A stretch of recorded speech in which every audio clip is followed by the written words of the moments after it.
Alexa Philippou, courtesy of Alexa Philippou and ESPN, where it says, ESPN's Alexa Philippou with the details on WNBA agents call for more transparency and communication from the players' union. Behind the scenes, agents have been talking about this issue for many months. So, Nneka Ogwumike, Breanna Stewart, and Napheesa Collier have not been being upfront with the agents about what is going on. And the agents represent a lot of the players beyond these stars. You see, what's happened is, first, when multiple high-profile agents coordinate and send a formal letter to the Women's National Basketball Players Association and its executive director Terry Carmichael Jackson, that signals real tension. Agents compete with each other every day for clients and contracts. They do not typically move in lockstep unless there is shared concern about process, access, or transparency.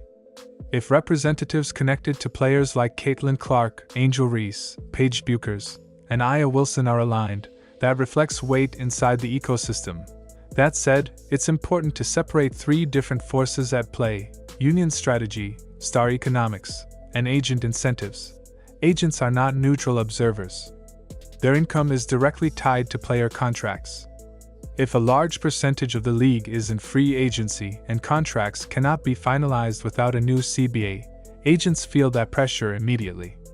Delays cost them money. That reality alone explains why they would push for faster timelines, clearer communication, and direct visibility into proposals. That doesn't automatically mean union leadership is acting in bad faith. It means incentives are different. Now, on the Caitlin Clark effect. Question. There's no serious dispute that Clark's arrival drove unprecedented ratings, attendance, merchandise, and overall visibility for the league.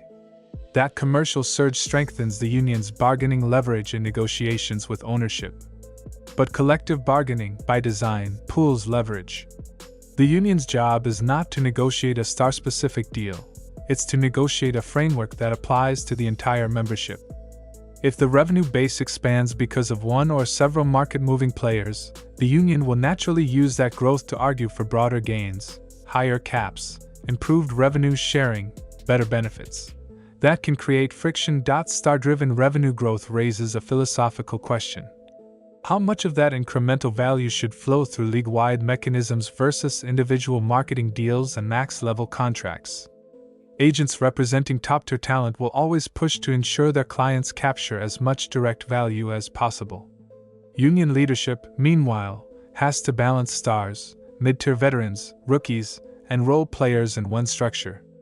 Those priorities do not always align cleanly. On the revenue-sharing gap itself, differences between gross versus net definitions are not cosmetic.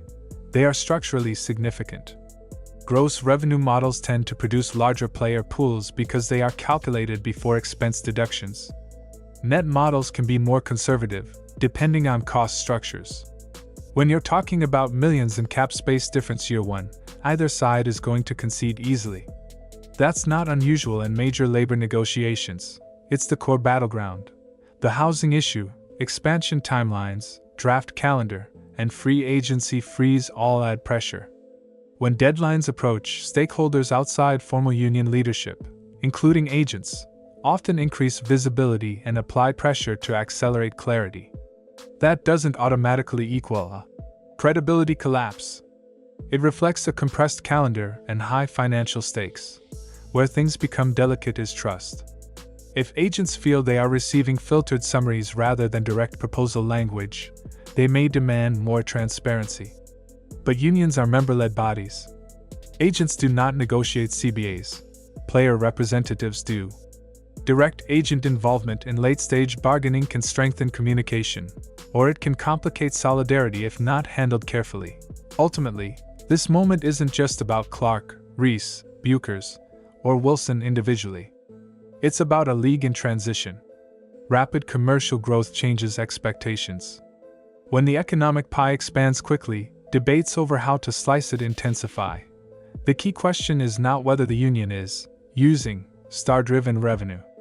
Of course it is. That's how collective leverage works. The real question is whether the final structure balances star impact, middle-tier sustainability, and long-term league viability without fracturing unity. That's the tightrope.